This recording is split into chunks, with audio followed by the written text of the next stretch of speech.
Good morning, नमस्कार साथियों, welcome to पहचान क्लासेस। देखिए मित्रों, आज हो गई है 7 दिसंबर और 7 दिसंबर से संबंधित राजस्थान करंट के जितने भी क्वेश्चन बन सकते थे वो सारे के सारे मैंने इस क्लास में शामिल कर लिए हैं। तो पूरी क्लास को लास्ट तक जरूर देखना।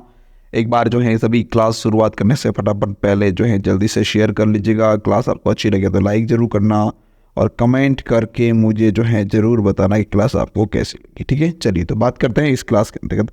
सबसे पहले आपको एक इन्फॉर्मेशन दे दूं छोटी सी कि आप जो है अगर आपने अभी तक टेलीग्राम चैनल को ज्वाइन नहीं किया तो ज्वाइन कर देना, क्योंकि सारी अपने टेलीग्राम पर मिलती हैं। उसकी जो पीडीएफ है ये भी कहाँ पर मिलती है, हमें टेलीग्राम पर ही मिलती हैं। तो टेलीग्राम को ज्वाइन जरूर कर लेना। वीडियो के डिस्क्रिप्शन में टेलीग्राम का लिंक है, फटाफट जाके उसे ज्वाइन कर लीजिए। ठीक है, चलिए बात करते हैं फर्स्ट क्वेश्चन की तरफ।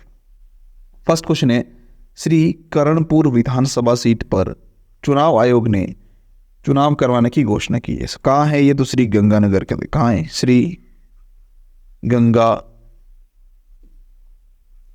के अंतर्गत।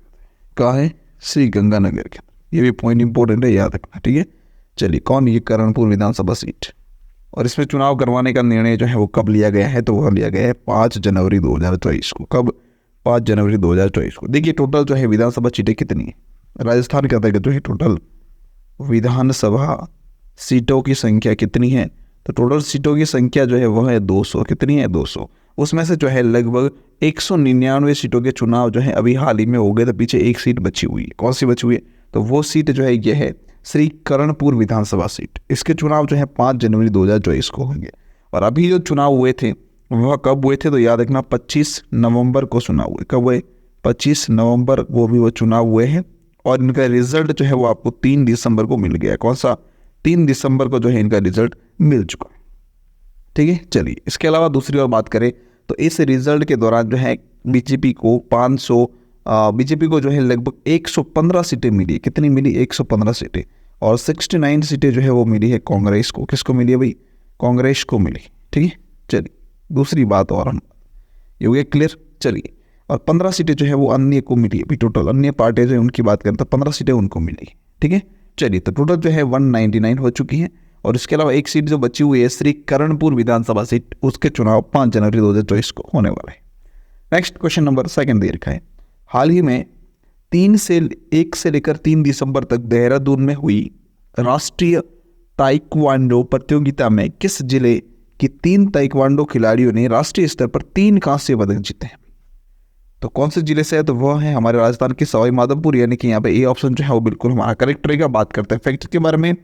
ताइक्वांडो फेडरेशन ऑफ इंडिया की संयुक्त तत्वावधान में उत्तराखंड ताइक्वांडो एसोसिएशन की ओर से आयोजित 37वीं नेशनल क्योंकि तथा 11वीं नेशनल पुमशे सब जूनियर ताइक्वांडो चैंपियनशिप में सवाई माधोपुर जिले की 3 ताइक्वांडो खिलाड़ियों ने राष्ट्रीय स्तर पर 3 कांस्य पदक जीते हैं। इसके अलावा राष्ट्रीय ताइक्वांडो प्रतियोगिता जो है वो 1 से लेकर 3 दिसंबर तक देहरादून में आयोजित हुई थी। इसमें 26 राज्यों के 1200 खिलाड़ियों ने भाग लिया था। प्रतियोगिता में जिले के 3 खिलाड़ी जिसमें कोमल डोहारे, गौरांशी बंसल और निशी गुप्ता जो है इन्होंने पुमसी ग्रुप में राजस्थान की तरफ से खेलते हुए कांस्य पदक प्राप्त किया है। ठीक है, चलिए नेक्स्ट क्वेश्चन की बात करते हैं, थर्ड क्वेश्चन की तरफ।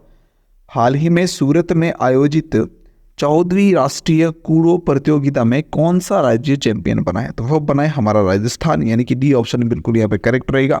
नेक्स्ट क्वेश्चन की तरफ देखते हैं। फोर्थ क्वेश्चन दे रखा है, प्रदेश में किस पर्यटन स्थल को आइकॉनिक डेस्टिनेशन के रूप में विकसित किया जाएगा? तो आइकॉनिक डेस्टिनेशन जो है बनेगा कौन? आमेर, जयपुर। कौन सा? आमेर जो है जयपुर के अंदर वह ये आइकॉनिक डेस्टिनेशन के रूप में वो विकसित किया जाएगा। तो यहाँ पे हमारा ए ऑप्शन बिल्कुल सही रहेगा। फैक्ट की बात करते हैं, राजस्थान सरकार द्वारा आमेर जयपुर को आइकॉनिक डेस्टिनेशन के रूप में विकसित किया जाएगा। ठीक है, चलिए फिर नेक्स्ट क्वेश्चन नंबर 5 दे रखा है, मेरी माटी मेरा देश अभियान में सर्वश्रेष्ठ प्रदर्शन करने वाले राज्यों की श्रेणी में राजस्थान किस स्थान पर रहा? काफी अच्छा क्वेश्चन है, याद रखना। मेरी माटी मेरा देश अभियान जो है उसमें सर्वश्रेष्ठ प्रदर्शन करने वाले राज्यों की श्रेणी में राजस्थान जो है वो 3रे स्थान पर रहा है। यानी कि सी ऑप्शन करेक्ट रहेगा।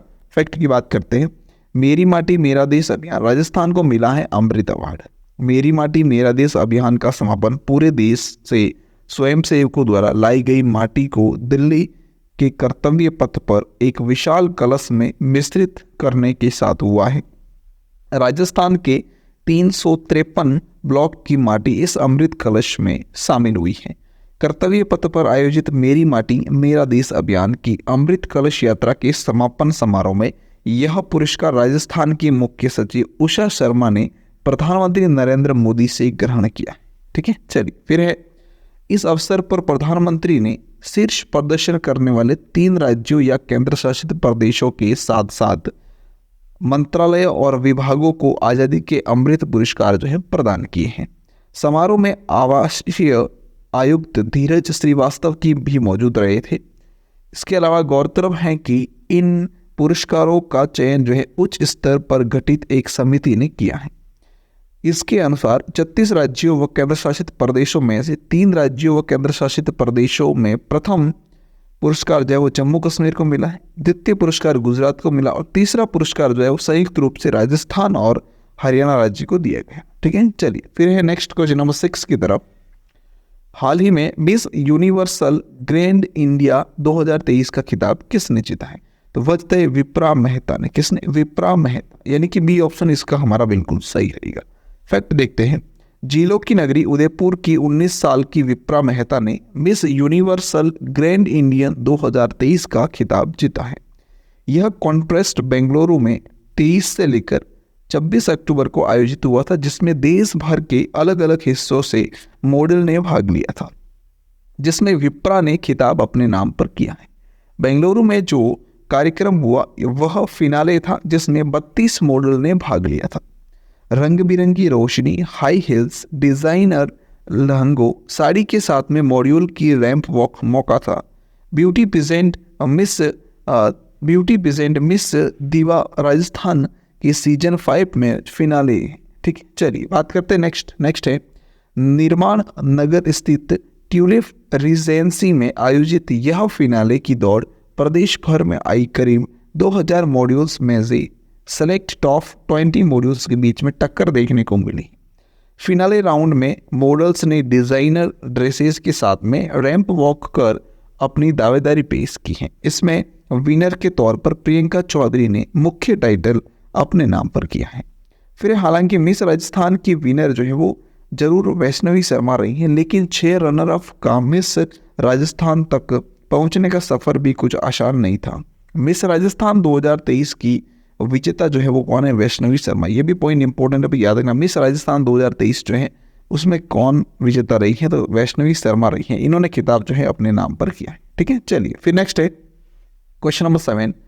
चंडीगढ़ व दिल्ली की तर्ज पर waste to wonder theme park कहाँ पर बनाया गया है? तो ये आंगनवा गांव जोधपुर में बनाया गया, यानी कि यहाँ पे ए ऑप्शन वो हमारा बिल्कुल सही रहेगा। देखते हैं फैक्ट की तरफ।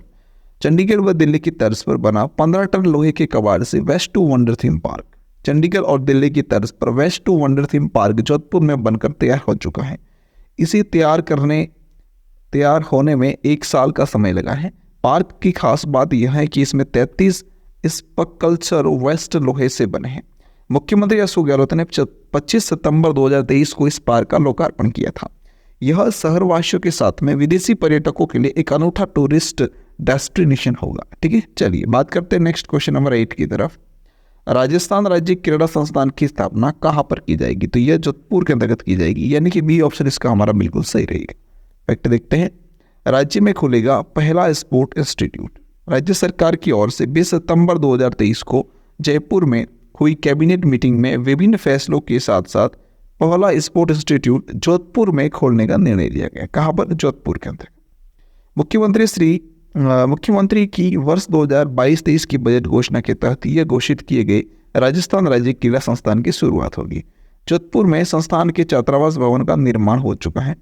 आवासीय राज्य क्रीड़ा संस्थान में 6 खेलों के 40 खिलाड़ियों को राज्य स्तर पर चयन प्रक्रिया से प्रवेश दिया जाएगा। ठीक है, चलिए फिर नेक्स्ट क्वेश्चन नंबर 9 की तरफ देखते हैं। राज्य का दूसरा plug and play industrial complex कहाँ पर बनाया जाएगा? Plug and play industrial complex कहाँ पर बनाया जाएगा? तो ये बनेगा भाई कहाँ पर? बोरानाड़ा जोधपुर। कहाँ पर? बोरानाड़ा जोधपुर, यानी सी ऑप्शन इसका हमारा बिल्कुल सही रहेगा। फैक्ट देखते हैं।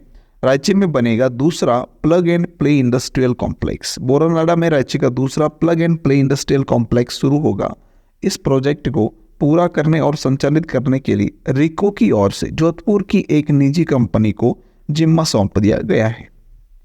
लक्ष्य है कि इस इंडस्ट्रियल कॉम्प्लेक्स में 200 से ज़्यादा गैर प्रदूषित उद्योग स्थापित किए जाएंगे। दरअसल जोधपुर में पिछले कई सालों से एक भी इंडस्ट्रियल एरिया की घोषणा नहीं हुई है।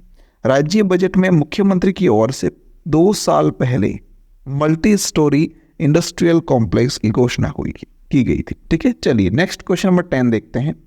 इंटरनेशनल वेडिंग वेन्यू के तौर पर नेचर फ्रेंडली सेंटर कहाँ पर बनाया जाएगा? नेचर फ्रेंडली सेंटर होकरा गांव पुष्कर में बनेगा, यानी कि डी ऑप्शन इसका हमारा बिल्कुल करेक्ट रहेगा। पुष्कर कहाँ आया हुआ है? अजमेर के अंतर्गत है। कहाँ पर है भाई? अजमेर के अंतर्गत आया हुआ है। ठीक है, याद रखना। फैक्ट की बात करते हैं। 100 करोड़ की लागत से बनेगा नेचर फ्रेंडली सेंटर। विश्व प्रसिद्ध ब्रह्मा मंदिर, सरोवर के 52 घाट, मणिबंध शक्तिपीठ, इजराइलियों का खबाद हाउस, नया व पुराना रंगची मंदिर सहित अन्य धार्मिक ऐतिहासिक स्थलों के अलावा तीर्थ नगरी पुष्कर की पहचान जो है इंटरनेशनल पुष्कर फेयर से दुनिया भर में है। जल्दी ही पुष्कर में नेचर फ्रेंडली माइंस यानी meeting incentive conference and exhibition centre MICE से अलग पहचान जो है बनने जा रहा है। ठीक है, चलिए देखते हैं क्वेश्चन नंबर 11।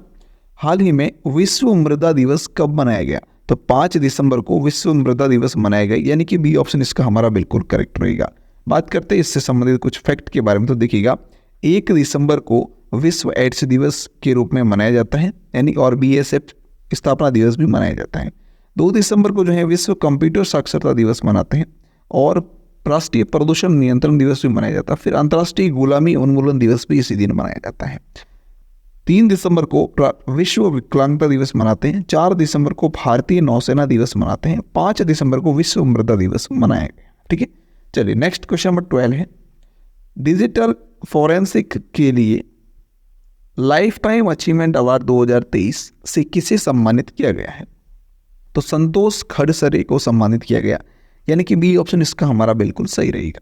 फैक्ट की बात करें तो देखिएगा हाल ही में नई दिल्ली में 4th अंतर्राष्ट्रीय फॉरेंसिक विज्ञान सम्मेलन का आयोजन किया गया। कहाँ पर? नई दिल्ली के अंदर। ठीक है, सम्मेलन के दौरान डॉक्टर संतोष खड़सरे को डिजिटल फॉरेंसिक के लिए लाइफ टाइम अचीवमेंट अवार्ड 2023 प्रदान किया गया। डिजिटल फॉरेंसिक के लिए लाइफ टाइम अचीवमेंट अवार्ड उन व्यक्तियों को दिया जाता है जिन्होंने अपने पूरे करियर में डिजिटल फॉरेंसिक के क्षेत्र में असाधारण योगदान दिया है।